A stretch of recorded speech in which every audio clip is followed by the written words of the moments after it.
E agora chegamos ao momento mais importante da nossa reunião. Vamos estudar sobre o segredo do amor duradouro. Abra sua Bíblia, por favor, no livro do profeta Jeremias, capítulo 31, versículo 3. Diz assim a palavra: de longe se me deixou ver o Senhor, dizendo: com amor eterno eu te amei. Por isso, com benignidade te atraí. Com amor eterno eu te amei. Vamos ouvir o Espírito falar à igreja. Oremos a Deus. Pai amado e bendito, que dia maravilhoso, que dia precioso, que momento ímpar na nossa vida. Desde o início do culto, Senhor, que a voz de Deus, a voz do Espírito, tem sido audível, profética, e onde há profecia, há visão, o povo não se corrompe. Por isso, Deus, fala-nos agora sobre o segredo de um amor duradouro. Estou aqui disponível para que o Senhor use as minhas cordas vocais e os meus lábios para ensinar, pastorear, encorajar e motivar a igreja, em nome santo e por amor de Jesus. E todo o povo de Deus diga amém, amém e amém. Obrigado, bispo. Santos preciosos, minha família, povo de Deus, povo escolhido, povo eleito, sacerdotes do rei, sacerdotes reais, nação santa, selo do meu apostolado, meus filhinhos em Cristo Jesus. Meus amados, durante estes últimos encontros, no momento em que a igreja se dispõe, é sensível para ouvir a voz de Deus, e que o altar pastoreia, nós estamos ouvindo a respeito do amor. Nós estamos aprendendo a viver o cristianismo legítimo. E hoje nós vamos aprender que o amor de Deus nunca muda. Ele é incondicional. Ele é perfeito, Ele é eterno e Ele é imutável. É assim que Deus nos ama. O profeta disse: com amor eterno eu te amei. Se o amor de Deus não fosse eterno, as misericórdias dele não seriam eternas, e nós, lamentavelmente, poderíamos até perder a salvação. Mas a Bíblia diz que o amor de Deus é eterno. Paulo explicou aos romanos dizendo: nada nos pode separar do amor de Deus. Então, o amor eterno do Senhor, este é o amor ágape, não tem nada a ver com eros, não tem a ver com carne, não tem a ver com fileo, com filiação. É o amor eterno de Deus que nos garante a nossa salvação. Romanos 5,8 diz: mas Deus prova o seu próprio amor para conosco, pelo fato de ter Cristo morrido por nós, sendo ainda nós pecadores. Então, esta é a prova de Deus para conosco. Deus nos amou quando ainda éramos pecadores. Então, o fundamento de uma vida cristã estável está neste fato: o amor de Deus é imutável, ou seja, o Senhor Jesus Cristo jamais deixará de nos amar.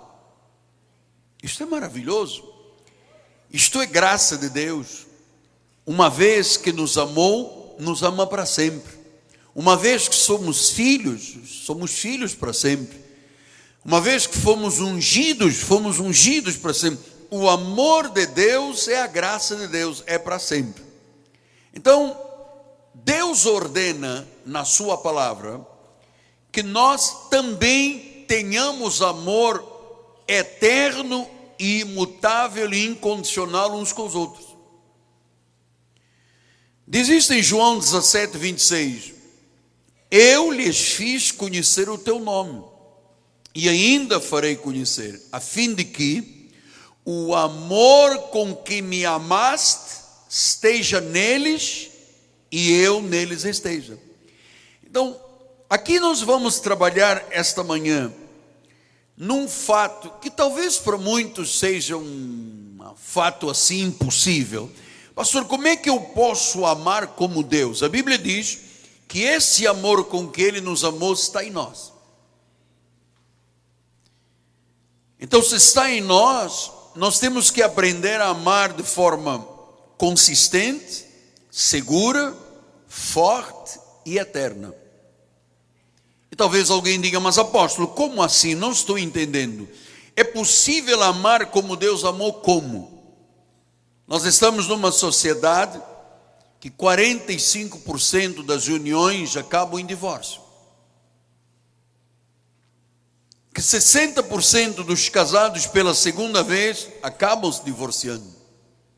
E a estatística é mais amedrontadora porque diz que 75% das pessoas que tentam uma terceira relação acabam em separação.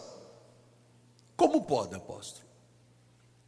Se você amar como Deus te amou, incondicionalmente, você vai aprender hoje que isso se chama o milagre do amor.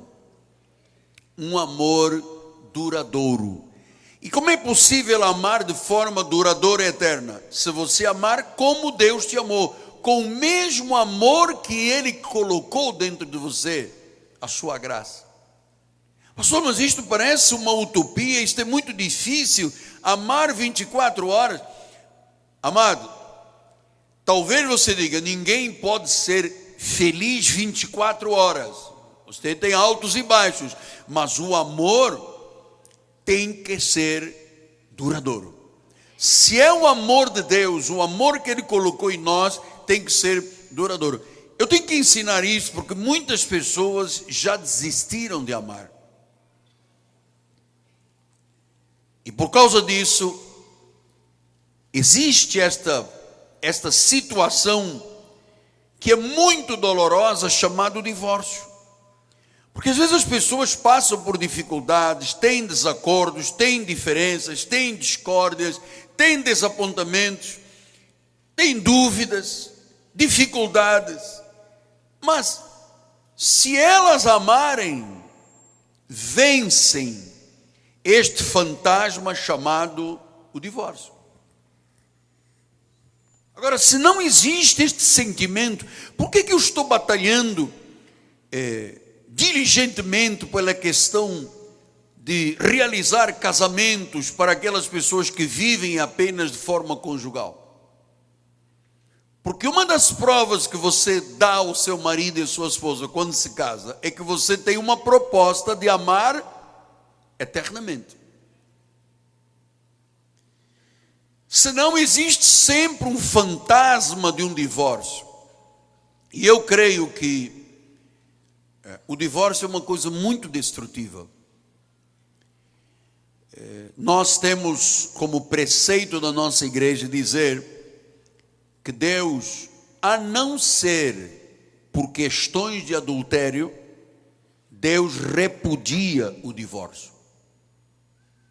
Aliás, só para você acrescentar na orelhinha do seu estudo, em Malaquias 2, 14, 16, assim, perguntais, por quê? Porque o Senhor foi testemunha da aliança entre ti e a mulher da tua mocidade, com a qual tu foste desleal, sendo ela a tua companheira e a mulher da tua aliança. Não fez o Senhor o mesmo, havendo nele um pouco de espírito, porque somente ele buscava a descendência que prometera. Portanto, cuidai vós mesmos e ninguém seja infiel para com a mulher da sua mocidade. Ou seja, ninguém seja infiel nem com o marido, nem com a mulher. Porque depois ele diz, porque o Senhor Deus de Israel odeia o repúdio. O que é repúdio?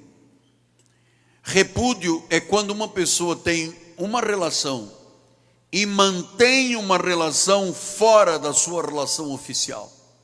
Chama-se repúdio, chama-se adultério.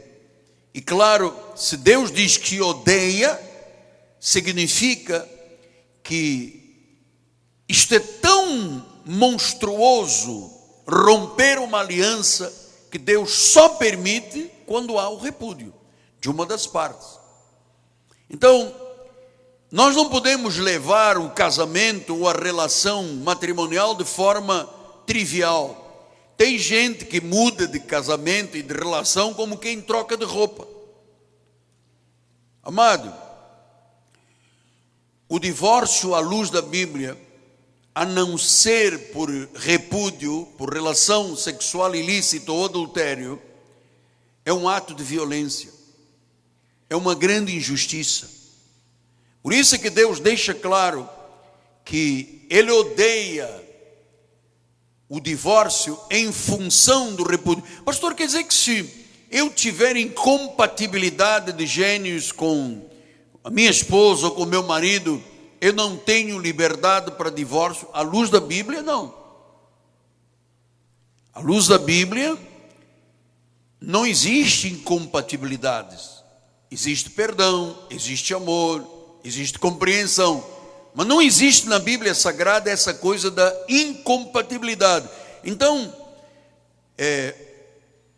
nós encorajamos as pessoas que chegam à obra de Deus, que têm um chamado a acertar a sua vida, a corrigir a sua vida, a se casarem, exatamente para que não haja um sinal de alguma coisa que Deus repudia. Porque, irmãos, só é permitido, à luz da Bíblia, que as pessoas tenham conjugação carnal e vivam maritalmente se forem casadas. Por isso é que ele disse: olha, Deus odeia o repúdio e aquele que cobre de violência as suas vestes, diz o Senhor dos Exércitos. Portanto, cuidai de vós mesmos e não sejais infiéis. Uma prova de que o amor é seguro e eterno é quando não há infidelidade. Pastor, mas eu cheguei à igreja e eu passei por um drama de vida. Como é que eu faço agora? Deus ama você, Deus ama. Ele te trouxe. Agora você tem que corrigir a situação. Quem não é casado deve se casar, acertar a sua vida com César, dai a César o que é de César, a Deus o que é de Deus. Mas não mantenha apenas uma relação conjugal. Isso não tem a aprovação de Deus. A relação tem que ter a bênção de Deus, a bênção da igreja, a bênção da sua liderança, daquele que é o pastor ou os pastores ou os bispos da sua igreja. É muito importante isso aqui. Portanto, nós somos contra o repúdio, nós somos contra o divórcio. Só existem duas formas de isto ser legalizado. Primeiro, se for uma questão de adultério. Segundo, se houver cobertura de violência, ou seja, quando há violência, quando há fome, quando há violência numa relação, e uma das partes não é convertida e quer abandonar a parte convertida, está livre para começar a vida de novo. Com violência não se segue num casamento. Mas a questão do repúdio tem que ser muito consciente entre nós, porque hoje em dia a figura do machão, do homem que anda com 1, 2, 3, 4, é uma figura aplaudida. E a igreja de Jesus não aplaude esse tipo de circunstância. Por isso nós somos a favor da fidelidade. E disse Paulo em Efésios, em 1 Coríntios 13, 8, ele diz assim: o amor jamais acaba. Se a relação é uma relação baseada no amor de Deus, ela jamais acaba. Se não é baseada no amor de Deus, pode ser que acabe por circunstâncias, conforme ele disse agora, por exemplo, com repúdio. É muita coragem uma pessoa manter uma relação fora do seu casamento. É um ato de violência, diz a Bíblia Sagrada, que Deus odeia. Então disse que o amor nunca acaba, ou seja, o indivíduo pode ter dificuldades, contratempos na relação, mas ele não desiste. Ele não aceita a falência do seu casamento, porque no versículo 7 diz isto: tudo sofre, tudo crê, tudo espera e tudo suporta. Pastor, mas eu vou sofrer, crer, esperar e suportar. Se você ama, sim. Isso é o que diz a Bíblia. Mas as pessoas não admitem qualquer questão de sofrimento ou de espera ou de suportar alguma coisa. E hoje o caminho mais fácil é correr para um divórcio. Então, meus amados, não há relação forte sem esta graça maravilhosa, sem este padrão bíblico de perdão, de misericórdia, de paciência, de aceitação, de compreensão, de proteção que o casal tem que ter um para com o outro. Isto é essencial. Por que é essencial? Porque nenhum de nós é perfeito. Duas pessoas imperfeitas se casam, elas não podem ter uma relação perfeita.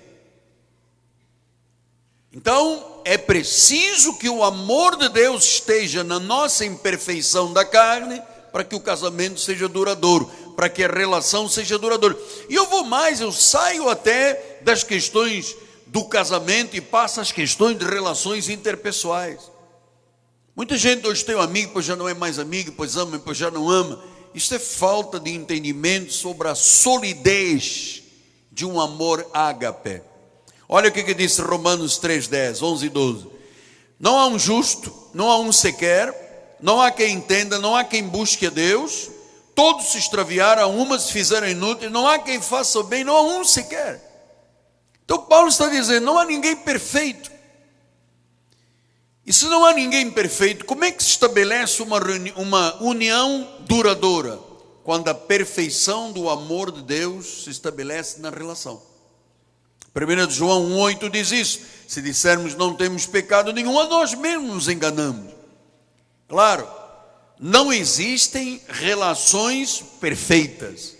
Existem relações ágape, com amor que suporta, que espera, que não se exaspera, que não arde em ciúmes. Tem muitos detalhes para mostrar o que é um amor verdadeiro. Romanos 15:7 diz: portanto, acolhei-vos uns aos outros, como Cristo nos acolheu para a glória de Deus. Então a Bíblia está dizendo, acolher é o quê? É aceitar. Quando um casal se aceita, se ouve, dá atenção, mostra interesse. É muito importante isso aqui, porque a vida é um estresse, amados.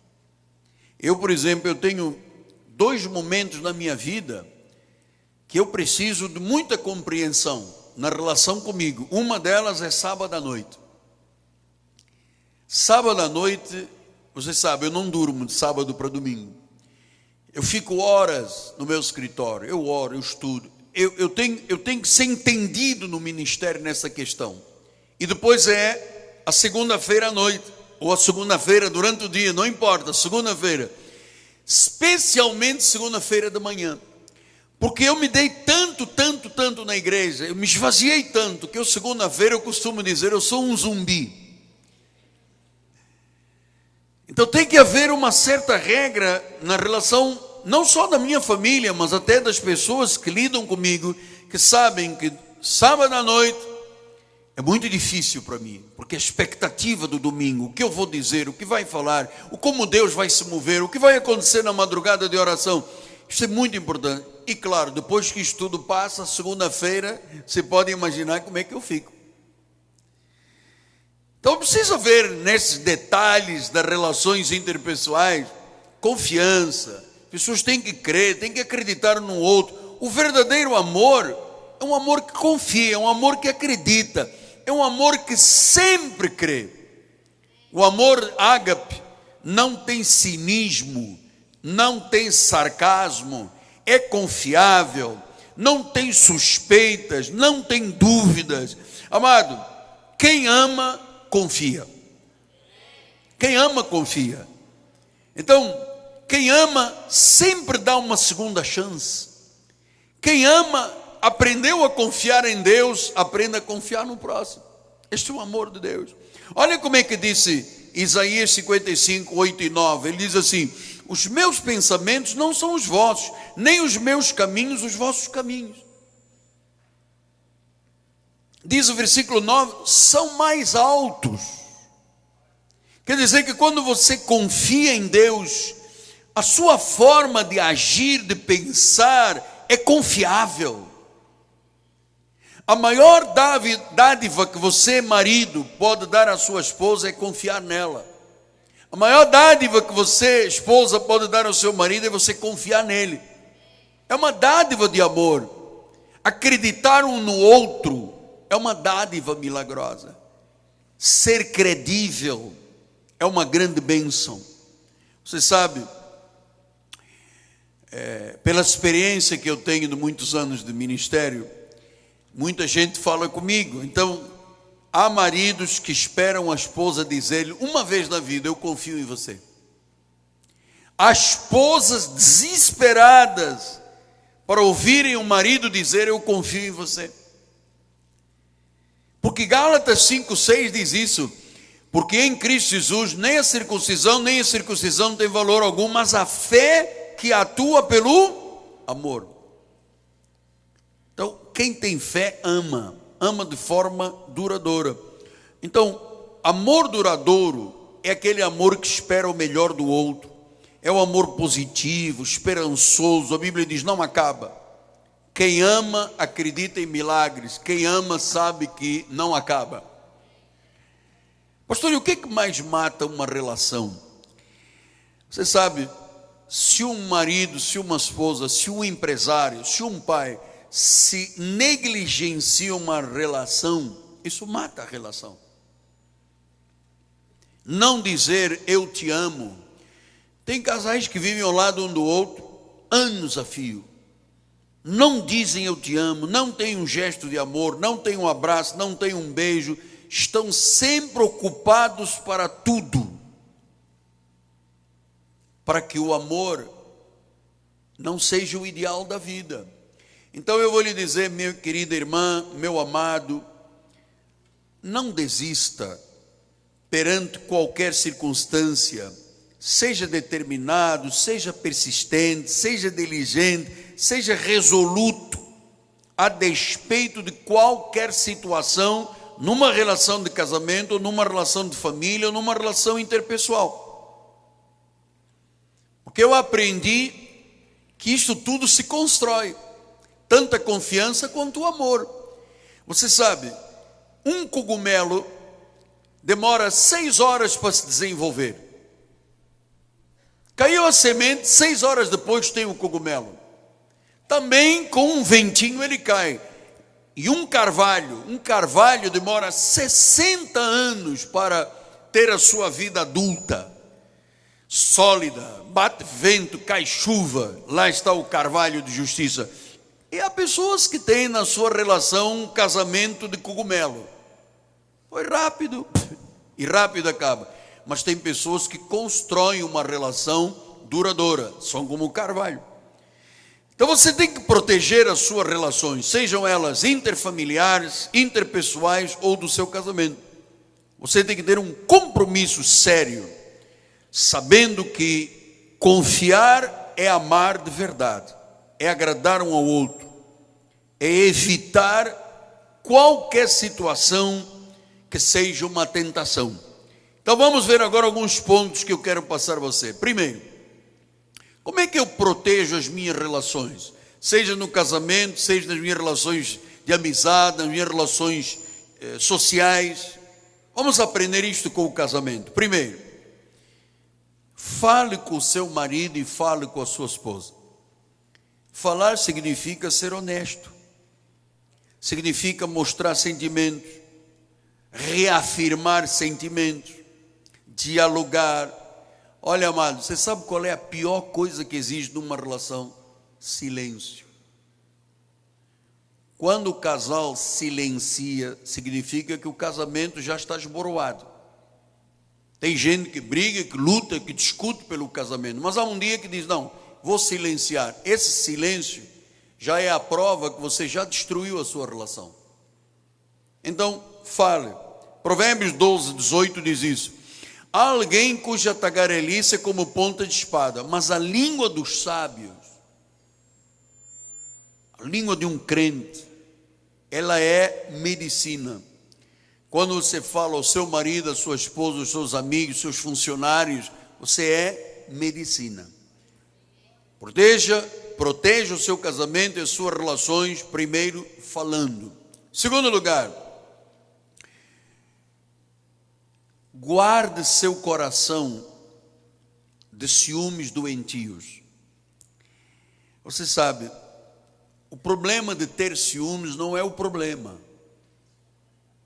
O problema é a reação que os ciúmes têm nas relações, sejam elas de marido e mulher, de amigos. Tem gente que é ciumenta com seus amigos. Você não pode ser amigo de mais ninguém, só meu. Isto é um ciúme exacerbado. E claro que um ciúme doentio, ele precisa de ser extirpado da vida da pessoa, porque ele destrói a relação. Provérbios 6,34 diz isso, olha lá. O ciúme excita o furor do marido, e não terá compaixão no dia da vingança.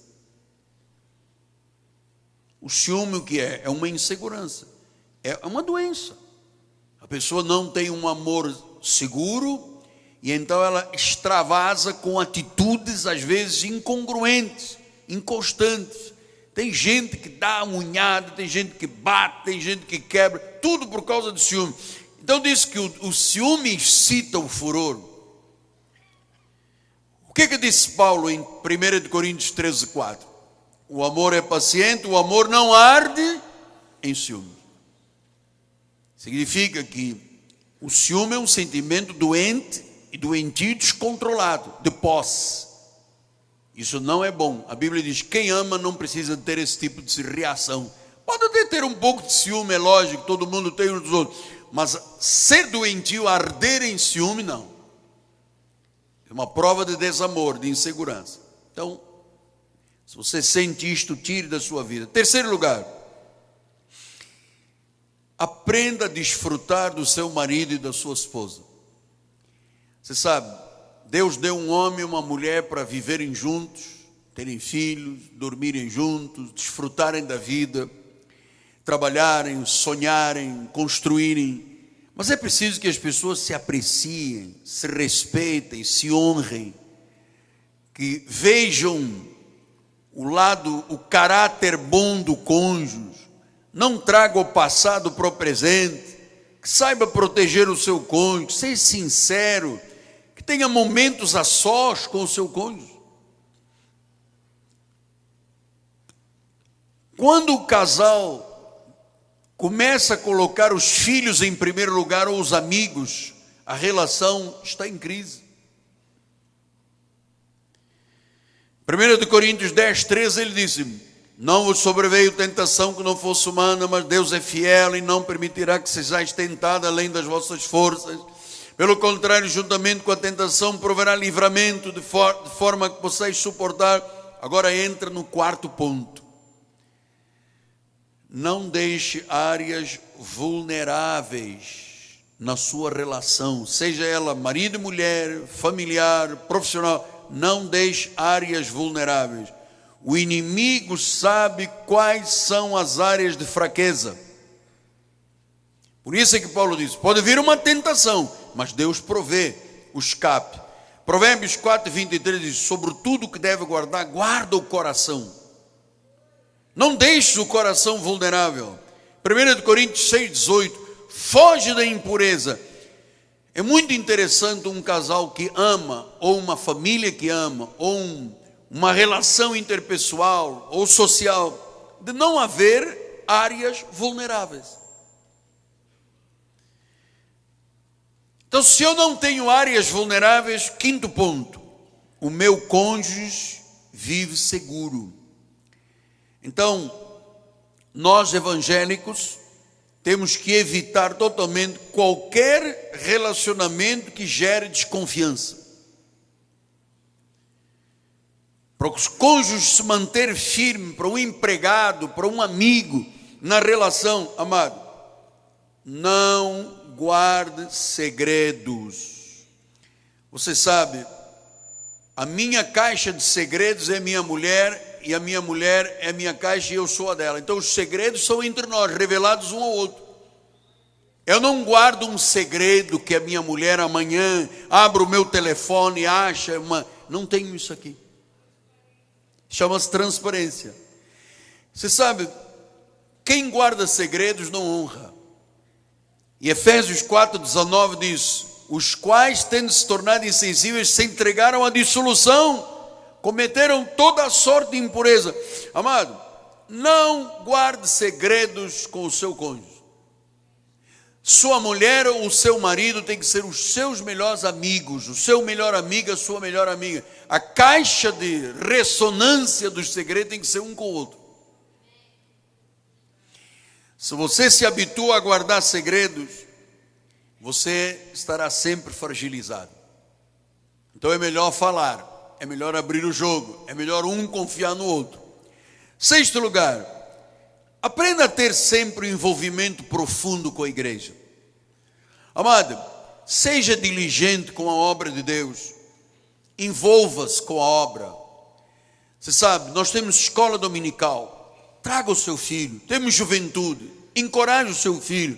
Temos lugar aqui, balé, temos oficina da mulher, temos corais, temos muitas áreas de trabalho. Envolva a sua vida, envolva a sua família. Tenha convicções fortes, sólidas, tenha valores. Você está aqui por causa de um chamado.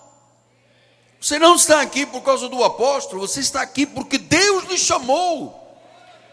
2 de Pedro 3, 14 a 18 disse: por esta razão, amados, esperando estas coisas, empenhai-vos por serdes achados por ele em paz, sem mácula, irrepreensíveis, tendo a salvação por longanimidade do nosso Senhor, como igualmente o nosso amado irmão Paulo vos escreveu segundo a sabedoria que lhe foi dada.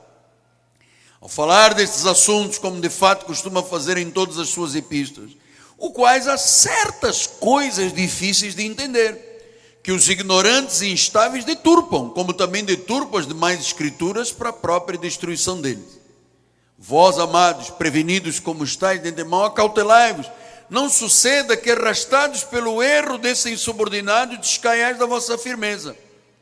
Antes, crescei na graça e no conhecimento de Jesus Cristo. É muito importante seu envolvimento. Não falte aos cultos, participe da oração, do estudo bíblico. Tudo que se cria na igreja não se cria para ser uma prisão na tua vida. É para você exatamente investir a tua vida. 7º lugar, seja um homem ou uma mulher de oração.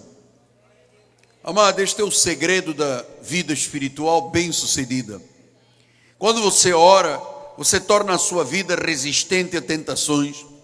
Você tem vida a sós com Deus.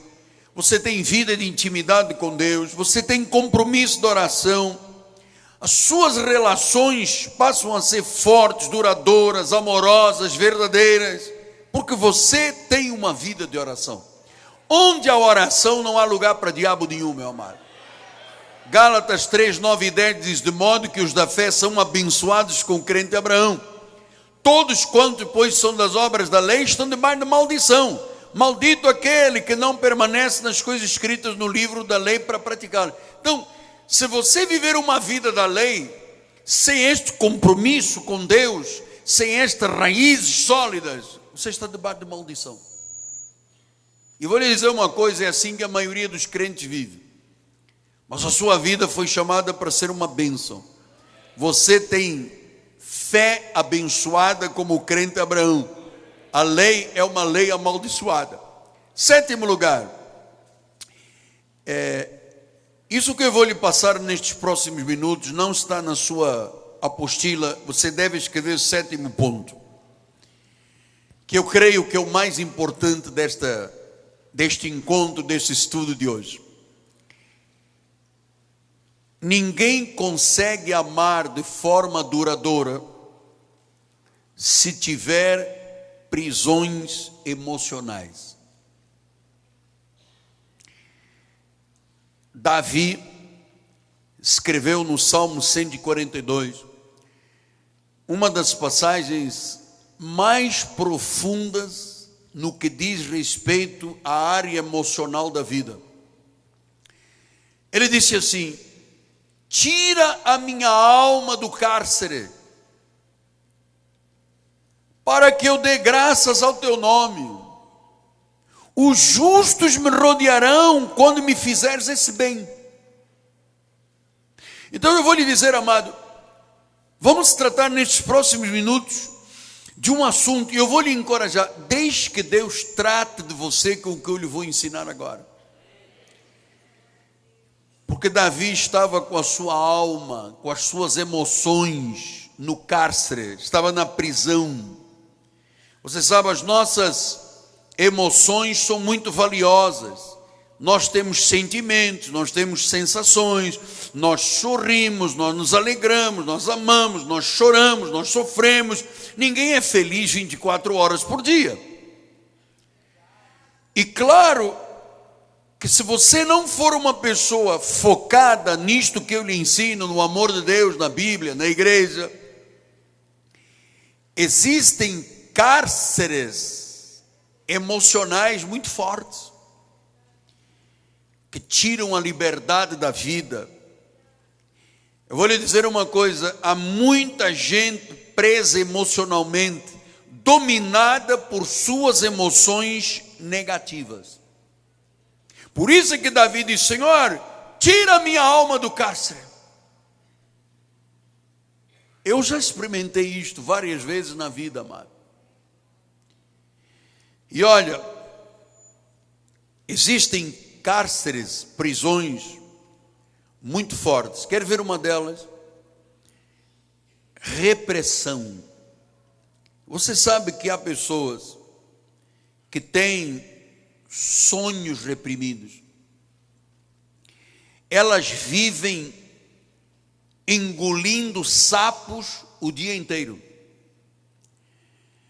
Eu gostaria de ter sido um médico, mas por causa não sei de quem, eu não sou. Eu gostaria de ter me casado com fulano e tal, mas a minha família. Eu gostaria de ter feito um empreendimento, mas, olha, há pessoas que têm os seus sonhos tão reprimidos que a repressão é uma prisão. Outros têm prisões e cárceres de autocondenação.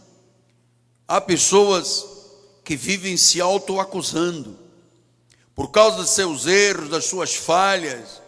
Você sabe, aquela mulher de João 8, que foi apanhada em adultério e ia ser apedrejada,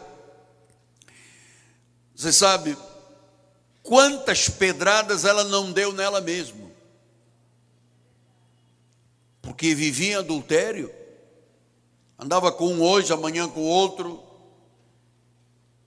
E quantas autopedradas ela não deu na sua própria vida, quanta punição, quantas vezes esta mulher deve ter dito: eu vou sair desta vida, mas ela estava ali aprisionada à questão do adultério e vivia numa autocondenação. Eu não sou boa, eu não sou merecedora, eu não tenho perdão de Deus, sabe? Isso se chama autocondenação. Isso é uma prisão, isso é um cárcere. A Bíblia diz: quem está em Cristo é uma nova criatura, as coisas velhas passaram, amado. Outro aspecto que é um cárcere são os segredos. Eu volto a lhe falar nisto. Você sabe, uma pessoa que guarda segredos, essa pessoa sufoca a sua alma. Ela vive sufocada, ela vive num cárcere. Por isso é que eu disse: deixe Deus tratar de você, amado. Porque, amado, sufocado é aquela pessoa que não tem coragem de se abrir, tem medo de se mostrar, se sente impura, mentirosa, trancada na sua alma, culpada, se cobrando, vive como que enlatada. Essa pessoa tem que saber disto. Os segredos sufocam a alma, amado. Por isso às vezes a pessoa não consegue amar, porque tem um segredo dentro dela, sufocando dentro dele, e não tem peito para chegar e dizer: olha só, eu tenho esse problema, tive esta situação, e a pessoa está lá enlatada, aprisionada, encarcerada. Mas existe também o cárcere da pena. Os meus colegas psicólogos e psicanalistas chamam autocomiseração. Eu tenho muita pena de mim. Isto é um sentimento de fuga. A pena paralisa. Você já não ouviu pessoas dizendo: eu sou um coitado, eu nem sei como é que eu nasci. Você sabe, pena paralisa a vida. É um cárcere. A Bíblia fala de um homem que nasceu e a mamãe dele colocou um nome dele que marcou a vida dele para ser Jabez, o filho das dores. Onde ele andava, todo mundo dizia: esse homem aí deu dor à mãe dele sofreu. Até que um dia ele disse: espera aí, eu vou sair desta prisão. Eu vou sair deste cárcere. Senhor, abençoe-me, muda a minha vida. E desde que Deus mudou a vida dele, ele não aceitou mais Jabez, o filho das dores. Ele mudou a sua vida. Ele poderia ter dito: coitado de mim, eu dei dores à minha mãe, ela sofreu de parto, coitado de mim. Ele disse: não, eu não vou aceitar isto, eu vou sair desse cárcere. Mas existe também o cárcere, a prisão da imagem. Você sabe que há pessoas que querem sempre passar uma boa imagem, de boazinha, bonzinho, forte, perfeita. São escravos da imagem. Não choram, porque ninguém pode saber que eu choro. Não expõem suas emoções, porque ninguém pode saber que eu sou fraco. Ouça, amado, ninguém é perfeito. Todos nós, começando pelo pastor da igreja, todos temos falhas, todos temos fraquezas.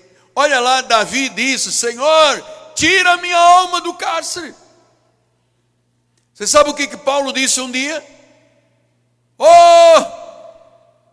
Eu faço o que detesto. Eu faço o que detesto. Às vezes eu quero fazer o bem, mas eu não consigo. Ele diz: desventurado homem que sou. Se eu chegar aqui no púlpito e disser que eu sou desventurado, metade da igreja vai embora. Mas a verdade é que eu tenho também momentos em que eu digo: desventurado homem que sou. Eu não quero ficar em cárceres. Eu não quero ficar em nenhum cárcere. Sejam eles por repressão, por autocondenação, por segredos, por pena, por minha imagem. Eu não quero isso na minha vida. Eu prefiro ser um indivíduo aberto. Eu prefiro ser como Paulo, desventurado homem que sou. Eu quero fazer o bem, não consigo. Quem me livrará dessa carne? Eu pensei que o apóstolo era de aço. Meu amado, eu sou de barro fragilíssimo. Pode ser que tenhamos aqui alguns irmãos de aço, cobre, ferro. Eu sou de barro frágil. Não vou me gabar de nada, que eu sou não sou o rei da cocada preta, não sou a fina flor do abacateiro, não sou o último biscoito do pacote. Eu sou Miguel Ângelo, desventurado na carne.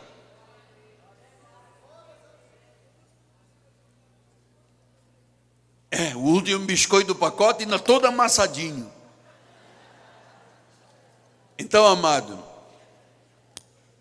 hoje o Senhor tirará almas do cativeiro interior, das feridas, das memórias, das limitações, porque Deus, com esta mensagem, está tratando de todos nós. Deus está tratando de mim e de você, para que o nosso amor seja duradouro. Eu não posso amar a minha mulher se eu tiver trancas emocionais, se eu estiver dentro de um presídio emocional. Não é presídio de Jericó, Jerinó, não sei o que, Bangum. Não é grades de ferro, não são grades de ferro. São prisões e cárceres emocionais. Que Davi tinha consciência, ele gritou: Senhor, tira a minha alma.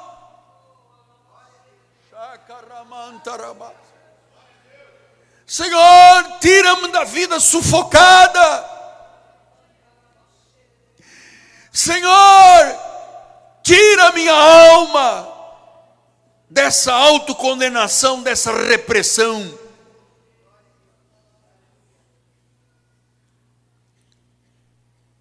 Deus está tratando de mim e de você. Por isso é que a igreja é um hospital. Aqui não tem santo, amado. Os santos já foram promovidos à glória. Aqui tem gente de barro que precisa de ouvir as verdades de Deus para aprender a amar. E você, se tiver uma repressão, uma prisão, você não consegue amar. Você tem um trauma. Ah, porque me fizeram, porque disseram. Você vai levar esse trauma o resto da vida? Porque o meu marido me traiu. Deus vai te dar um marido melhor, vai te honrar muito mais. E a minha mulher me abandonou. Deus vai dar outra muito melhor que te honre. Agora, viver sufocado, aprisionado, num cárcere, se você tiver que chorar, você não vai chorar lá fora, é aqui dentro que você vai lavar a sua alma, meu amado. É aqui que você vai fazer a tua catarse. Talvez se o teu vizinho te ouvisse chorar, vai dizer, ah, já bateram nele, já bateram nela, ih, ela é terrível. É aqui dentro. Tira a minha alma do cárcere. Que oração, amado. Tira a minha alma do cárcere. Sabe quem chama aqui? Era um rei. Que depois deu um filho, Salomão, rei, filho de Jessé. Aquele homem que encarou o gigante Golias. Aquele homem que ganhou um monte de guerras. Houve uma hora que ele disse, Senhor, basta. Tira minha alma do cárcere. Eu não quero viver me fazendo uma imagem do que eu não sou. Não quero parecer o que eu não sou. Não quero fingir. Não quero viver de segredos sufocados. Tira minha alma do cárcere. Tira minha alma do cárcere.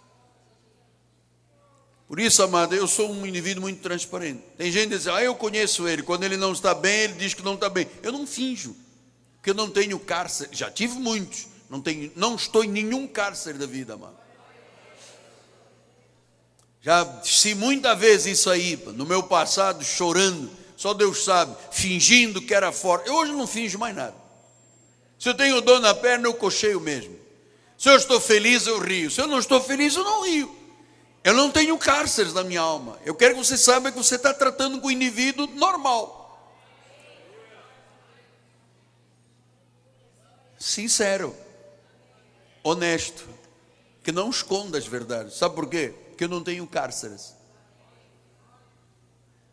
Os portugueses, meus patrícios, assim, eu não tenho rabo de palha. E é verdade. Ora, pois. Senão quem tem rabo de palha fica numa prisão, amado. Não consegue olhar para a esposa e dizer, cara, eu te amo, você é gostosa, é bonita, meu marido, oi, que bom que... Não consegue, porque tem prisões. Não consegue dizer, dá-me um beijo aqui atrás da orelha. Dizer, imagina se eu vou pedir um beijo atrás da orelha, o que esse homem vai pensar de mim? Vai pensar que você vai dar um beijo atrás da orelha.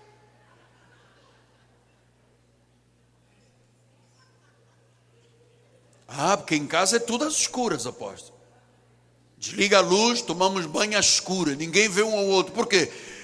Porque eu não posso mostrar ao meu marido que eu tenho uma, como é que se chama? Eu apontei para aqui, todo mundo falou celulite. Que eu tenho uma celulite. E você já reparou bem na barriga do teu marido? Quantas celulites ele não tem? Não, mas eu tenho que fazer uma imagem. Você está preso. Você está num cárcere. Tem que se conhecer. A doutora Judite no outro dia me escreveu, nós temos que aprender a lidar conosco, não é? Você só pode amar o próximo se você se amar. Temos que aprender a lidar com estas coisas da vida. Você imaginar que no altar está um homem que é de ferro e aço, está puramente enganado. Você pensa que eu não choro? Choro. Sabe que eu também não gemo? Gemo? Você pensa que também não tenho dor de barriga com os problemas do dia a dia do ministério? Só Deus sabe. Mas eu tenho uma confiança em Deus que eu não admito, mas não admito mesmo, mais nenhum cárcere na minha vida. Por isso é que eu posso amar e ser amado. Aqui está livre, olha. Tem nada na minha mente. Eu não tenho ligação com o Lava Jato, mensalão, semanalão, a baixa corrupção.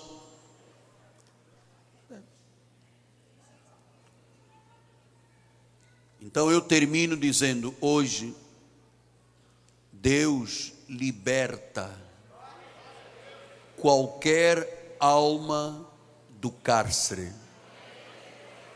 Deus pessoalmente está cuidando de cada um de nós.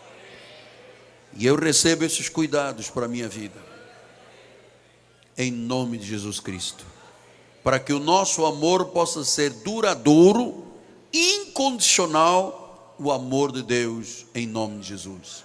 Amém, amém e amém.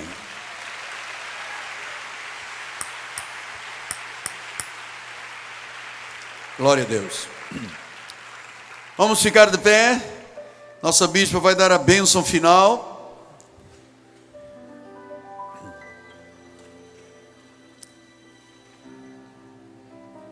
Glória a Deus, aleluias. Santo é o Senhor. O segredo do amor duradouro. Olhe para o seu lado. Diga para essa pessoa: eu te amo no amor de Jesus. Eu te amo no amor de Jesus.